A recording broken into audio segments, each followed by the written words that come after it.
जय हिंद दोस्तों। आप सभी का इन्वेस्टिंग क्लब से चैनल पर स्वागत है। दोस्तों आज हमारे एक व्यूअर ने हमसे एक सवाल पूछा है, क्या यस बैंक जो है वह मल्टीबैगर जो है वह हो सकता है। तो चलिए दोस्तों आज की वीडियो पर जो है हम इसी के बारे पर जो है वह बात करते हैं। दोस्तों यस बैंक यह एक जो है वह बैंकिंग शेयर है। दोस्तों यस बैंक इसका नाम जो है वह आप सभी ने सुना होगा और बहुत सारे रिटेल निवेशक को इसके पास जो है इस कंपनी के शेयर जो है वह पड़े भी होंगे।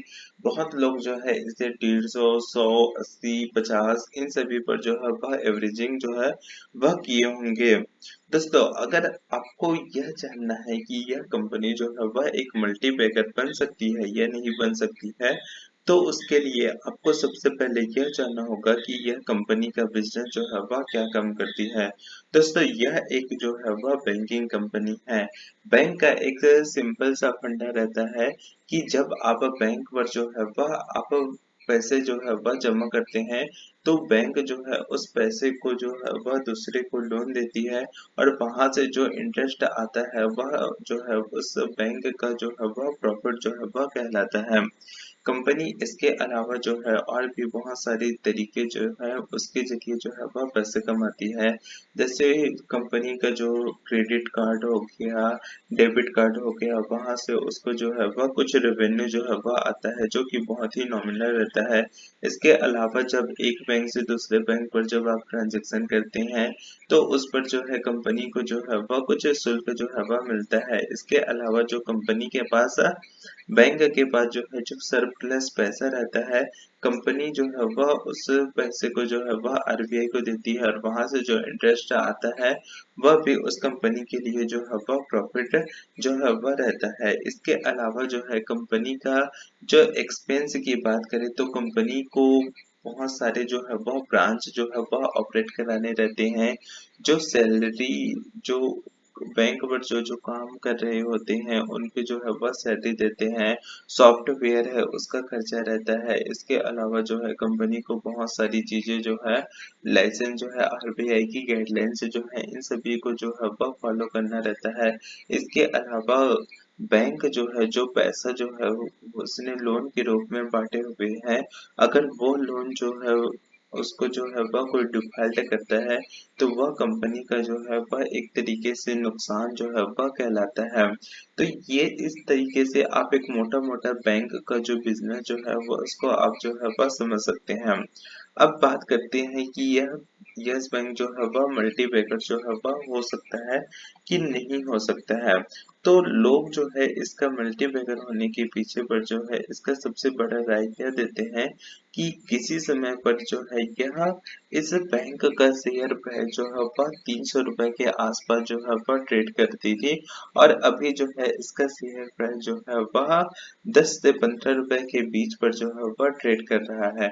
तो ऐसे में जो रिटेल निवेशक रहते हैं, जो आम निवेशक रहते हैं, उनको यह लगता है कि इस कंपनी की जो है वह एक्चुअल वैल्यू जो है वह काफी ज्यादा अधिक है और आपको जो है वह चीप कीमत पर जो है वह मिल रही है। दोस्तों कोई भी चीज जो है वह उसकी कीमत जो है वह कम है, उसके पीछे कोई ना कोई जो है वह कारण जरूर रहता है। और अगर किसी की कीमत जो है वह बहुत ही ज्यादा अधिक है, तो उसके पीछे भी कोई ना कोई कारण जो है वह जरूर रहता है। कंपनी पर जो है एक प्राइस डिस्कवरी मैकेनिज्म जो है वह काम करता है। यानी मार्केट जो है वह बहुत ही ज्यादा स्मार्ट एनिमल है। कंपनी को जो है सॉरी मार्केट को जो है वह पता रहता है कि किस चीज की प्राइस जो है वह कितना रहना चाहिए। उसकी प्राइस जो है वह आने वाले भविष्य की अर्निंग, उस पर क्या क्या रिस्क है, कंपनी का बिजनेस कैसा है, इन सारी चीजों को जो है वह जब एक साथ आप कंबाइन करते हैं, तो उसके बाद जो है उसकी प्राइस जो है वह डिसाइड होती है। प्राइस जो है वह शॉर्ट टर्म पर मार्केट सेंटीमेंट के हिसाब से कम या ज्यादा जो है वह हो सकती है, लेकिन लॉन्ग टर्म में उसका बिजनेस कैसा हो रहा है, बिजनेस कैसा चल रहा है, उसी के हिसाब से जो है वह डिलीवर जो है वह होती है। कंपनी जो है वह कितना प्रॉफिट करा रही है, उसी के हिसाब से उसकी प्राइस जो है वह भविष्य पर जो है वह तय होती है। कंपनी के मल्टीबैगर होने के बारे में लोग यह राय देते हैं कि इसकी कीमत जो है वह बहुत ही ज़्यादा कम है। तो इसकी कीमत कम होने के पीछे बहुत सारे कारण जो है वह है, उसी वजह से इसकी कीमत जो है वह कम है। दोस्तों अगर आप यह मान लें कि अभी कंपनी की जो प्राइस है, जैसे यस बैंक की ही प्राइस है, मान लीजिए 17 की कीमत पर ट्रेड करा है, अपन हम राउंड फिगर में जो है वह 20 रुपए इसकी कीमत जो है वह मान लेते हैं, यानी मार्केट डिस्कवरी मैकेनिज्म के हिसाब से। तो भी अगर इसको 20 रुपए से जो है अगर वह 40 रुपए होना है, तो कंपनी को जो है अपनी जो प्रॉफिट है, रेवेन्यू है, इन सभी को जो है वह जस्ट डबल जो है वह करना पड़ेगा। इसके अलावा बैंक पर जो है जब कंपनी जो है अपना रेवेन्यू जो है वह बढ़ाने के लिए जाती है या प्रॉफिट बढ़ाने के लिए जाती है, तो इसका मतलब यह है कि कंपनी को जो है वह ज्यादा लोन देने होंगे। ज्यादा लोन देगी कंपनी जो है, बैंक जो है, तो उसके बाद जो है कंपनी बैंक का जो रिस्क है वह भी बढ़ जाएगा। इसके अलावा जो है हमारे देश पर जो आरबीआई है, उसने जो है वह बैंकों को जो है वह बहुत ही अच्छी तरीके से रेगुलेट करके जो है वह चलती है। बैंक जो है पहले जैसे होता था कि किसी को भी जो है वह लोन न दे दे, वैसा जो है अभी बिल्कुल तरीके से जो है वह बहुत हद तक लगाम जो है वह लग गई है। अगर आपको जो है वह पैसे की जरूरत है और अगर आप बैंक के पास जाते हैं, तो बैंक जो है 10 में से 8 टाइम जो है आपको जो है वह लोन जो है वह देगी नहीं। हाँ, 1-2 लाख 50 हजार, 1-1.5 लाख 2 लाख तक जो है वह लोन जो है वह आसानी से दे देती है।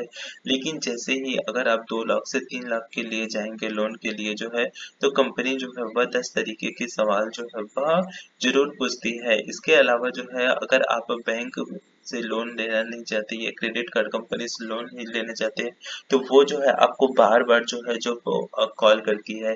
लेकिन जब आपको एक्चुअल में सच में इमरजेंसी में जब आपको जरूरत होती है, तो बैंक जो है वह 10 तरीके से आपके डॉक्यूमेंट रिक्वायरमेंट देखेगी, आपसे 10 तरीके की नेगोशिएशन जो है वह करेगी, उसके बाद ही जो है वह आपको जो है वह लोन देती है। हम जो है यस बैंक के मल्टीबैगर के बारे में जो है वह बात कर रहे थे। तो दोस्तों यस बैंक जो है वह कुछ ऐसा एक्स्ट्रा ऑर्डिनरी जो काम तो जो है वह कर नहीं रही है। दूसरे बैंक जो है जो ऐसा काम कर रही है, जैसे यस एचडीएफसी बैंक हो गया, आईसीआईसी बैंक हो गया, एसबीआई बैंक हो गया, आरबीएल बैंक हो गया और दूसरी भी बैंक है, उसी के हिसाब से जो है वह यह कंपनी भी जो है, यह बैंक जो है वह काम कर रही है। तो अगर आप एक मोटा-मोटा देखेंगे, तो जितना रेवेन्यू जो है वह दूसरे बैंक जो है वह कमा रही है, जितना उसके शेयर प्राइस पर जो है वह वृद्धि हो रही है, उसी के आसपास ही यह यस बैंक जो है वह वृद्धि जो है वह कर सकती है। इसके अलावा जब आप यस बैंक जो है वह उसके मल्टीबैगर के बारे में बात करते हैं, तो कंपनी का जो शेयर होल्डिंग पैटर्न जो है वह ऐसा है कि आपको जो है यह शेयर जो है वह लंबे समय तक जो है वह मल्टीबैगर जो है वह नहीं बना के देख सकता, क्योंकि इस पर जो है वह प्रोमोटर की होल्डिंग जो है वह बिल्कुल भी जीरो हो गई है और पब्लिक होल्डिंग जो है वह 100% है।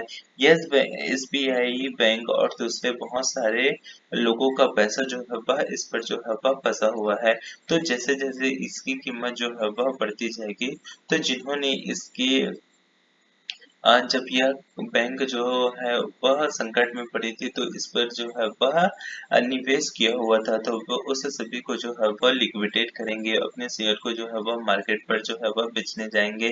मार्केट पर जब बेचने जाएंगे तो क्या होगा, इसकी कीमत जो है वह और भी ज्यादा कम होगी, तो वह इसके लिए जो है वह नेगेटिव बात जो है वह हो जाती है। तो मोटा मोटा अगर आप एक कंक्लूजन देखेंगे, तो दूसरी बैंक जो है वह फिर भी उस पर चांस है कि वह एक मल्टीबैगर जो है वह हो जाए, लेकिन वो भी कब होगा, जब एक लंबे समय पर 10 साल 8 साल इस पर देखेंगे या 5 साल 3 साल इस पर देखेंगे, तब जाकर जो है वह एक मल्टीबैगर जो है वह बन सकती है। लेकिन यस बैंक है, इस पर जो है वह मल्टीबैगर होने के चांसेस जो है वह बहुत ही ज्यादा कम है। तो आशा करता हूँ आपको यह जानकारी जो है वह अच्छी लगी होगी। अगर अच्छी लगी तो इसे अपने दोस्तों के साथ शेयर जरूर कीजिएगा और अभी तक आपने चैनल को सब्सक्राइब नहीं किया तो इसे सब्सक्राइब जरूर कर ले। धन्यवाद।